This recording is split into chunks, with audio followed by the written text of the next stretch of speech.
Bonjour et bienvenue dans Very Hard.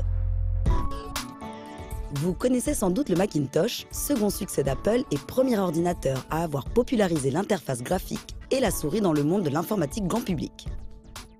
Cela tombe bien car ce n'est précisément pas de ça dont je vais vous parler. Non, aujourd'hui nous allons nous intéresser à un autre ordinateur qui partageait avec lui la majeure partie de ses caractéristiques. Un hardware qui fut également l'un des derniers représentants de la génération des ordinateurs familiaux.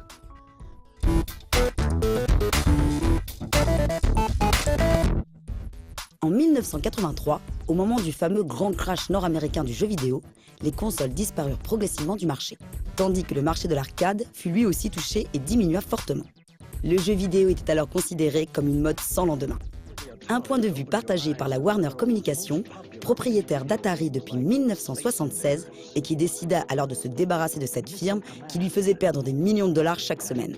Les départements consoles et informatique d'Atari furent ainsi vendus à Jack Tramiel, rescapé de l'Holocauste et fondateur de Commodore. Tout juste évincé de sa propre compagnie par son actionnaire principal, Irving Gould, et ayant créé Tramiel Technologies, l'affaire Atari lui apparut comme une divine providence. En effet, cet événement confirma que les destins d'Atari et Commodore furent de tout temps liés. Les échanges d'ingénieurs et donc de technologies étaient ainsi fréquents entre les deux célèbres firmes, au point qu'on les surnomma même les frères ennemis. Et ce, même si Commodore n'était présent que sur le marché des calculatrices et de la micro-informatique. Dépourvu de sa branche arcade, renommée Atari Games, Atari fut donc racheté en 1984 et devint Atari Corporation. Jack Tramiel opéra une réduction drastique de ses employés et du train de vie de l'entreprise, annulant un certain nombre de projets internes, qu'ils fussent prometteurs ou non, car le tout nouveau patron d'Atari avait avant tout une idée derrière la tête. Il connaissait l'existence d'une petite entreprise du nom d'Amiga, en partie composée d'ex-employés d'Atari, dont le fameux Jay Miner. Celle-ci était alors à court de liquidités pour mener à bien un projet prometteur d'architecture à base de Motorola 68000. Tramiel leur céda ainsi 500 000 $ pour que ce projet puisse voir le jour. Néanmoins, les clauses du contrat leur imposaient un délai limité pour les rembourser, sous peine de quoi toute la propriété intellectuelle reviendrait à Atari. Mais contre toute attente, ce fut finalement Commodore qui finit par rembourser Atari et qui procéda au rachat d'Amiga. Malgré ce coup dur, Jack Tramiel prépara sa contre-attaque. Il confia notamment à Shiraz Shivji, son ingénieur en chef ayant suivi chez Atari, la périlleuse mission de créer une machine à base de 68 000, et ce, dans un délai de 6 mois.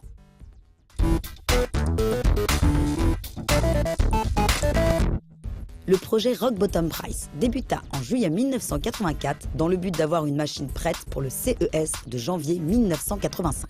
Ce fut ainsi que débuta la carrière de ce qui s'annonçait comme le Macintosh du peuple. Un ordinateur que l'on surnomma d'ailleurs avant sa première présentation officielle, le Jackintosh. Mais contrairement à ce que certains semblaient imaginer, Atari ne présenta pas un compatible PC. Il s'agissait en fait d'un tout nouveau hardware doté d'un système d'exploitation appelé DOS et d'une interface graphique du nom de GEM. Celle-ci fut conçue par la firme de Gary Kindle, Digital Research Incorporation. Cette firme fut notamment célèbre pour avoir perdu par un malheureux concours de circonstances le contrat de l'OS destiné aux IBM PC. Contrat qui tomba par hasard dans les mains d'un certain William Gates à la tête d'une petite société appelée Microsoft. De leur côté, Shiraz Shivji et ses 6 ingénieurs n'eurent que peu de temps pour concevoir leur hardware. Un hardware qui paraissait somme toute très conventionnel, voire même ingrat si on le comparait à celui de l'Amiga. Néanmoins, il s'avérait être largement au niveau du Mac, mais avec en prime des graphismes en couleur que la machine d'Apple ne possédait pas encore.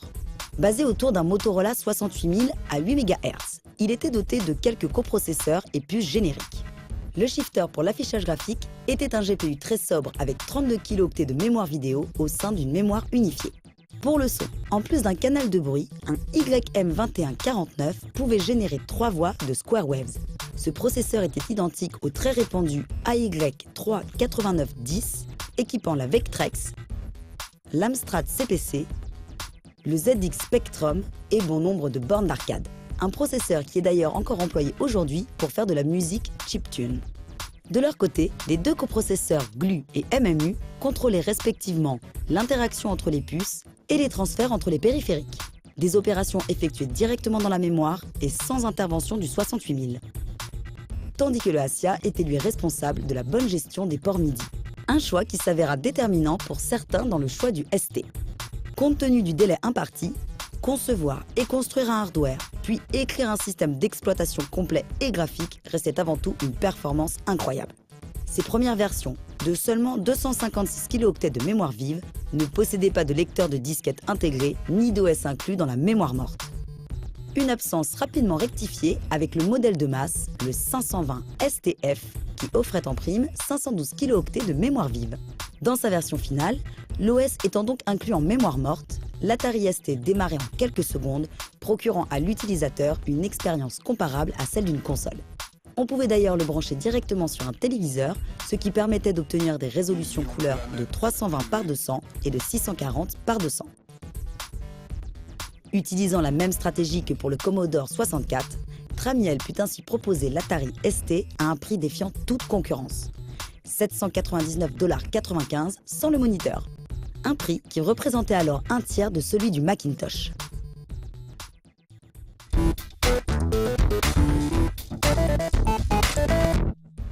De par son prix accessible, un marché s'avéra particulièrement florissant pour le ST, celui du jeu vidéo.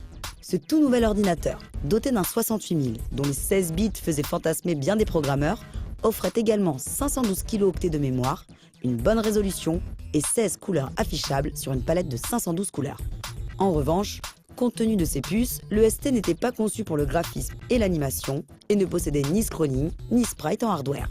Une problématique peu évidente à résoudre quand il s'agissait de faire de l'animation en temps réel, car il fallait alors tout faire en software et apprendre l'optimisation pour obtenir un résultat satisfaisant. Néanmoins, le fait d'être arrivé en premier permit au ST de s'imposer pendant un temps. Les développements de jeux en natif se firent ainsi plus généralement sur ce micro, car en plus d'avoir la plus grande base installée, le ST possédait également les outils les plus nombreux et les plus fiables à destination des programmeurs. Un atout qui manqua notamment à l'Amiga lors de son arrivée sur le marché. Ce qui eut pour conséquence que bon nombre de machines de Commodore contenaient en réalité du code et des graphismes conçus nativement sur Atari ST. Une situation qui confirmait bien l'expression dite des frères ennemis. Malgré quelques légendes comme Dungeon Master, Vroom et le manoir de Mortevielle, l'Atari ST avait bien du mal à faire bonne figure face à l'Amiga. Néanmoins, il existait un domaine où son hardware fut particulièrement transcendé, celui de la démoscène. Ce milieu underground parvint ainsi à extirper la substantifique moelle de l'Atari ST. Ces progrès se répercutèrent un peu tardivement sur les jeux et des studios comme Talion Software utilisèrent alors des techniques hors du commun pour des titres comme Enchanted Land, Warp, Wings of Death ou encore No Second Prize. La gamme ST connut aussi une déclinaison plus professionnelle avec une unité centrale séparée du clavier, le Mega ST. Au niveau professionnel, il s'imposa également comme la norme chez les musiciens grâce à ses ports MIDI en standard et sa gestion hardware du protocole. On peut aussi noter sa belle performance dans le milieu de l'édition grâce à son mode haute résolution en monochrome de 640 par 400 ainsi qu'une imprimante laser à bas prix. Le modèle STE, sorti en 1989, employait lui une palette de 4096 couleurs, un blitter pour accélérer l'animation, ainsi que 2 canaux sonores en PCM. Ceux-ci pouvaient jouer des numérisations en 8 bits allant jusqu'à 50 kHz. Malheureusement, le modèle de base étant très répandu, peu d'efforts furent entrepris pour exploiter les spécificités du modèle STE.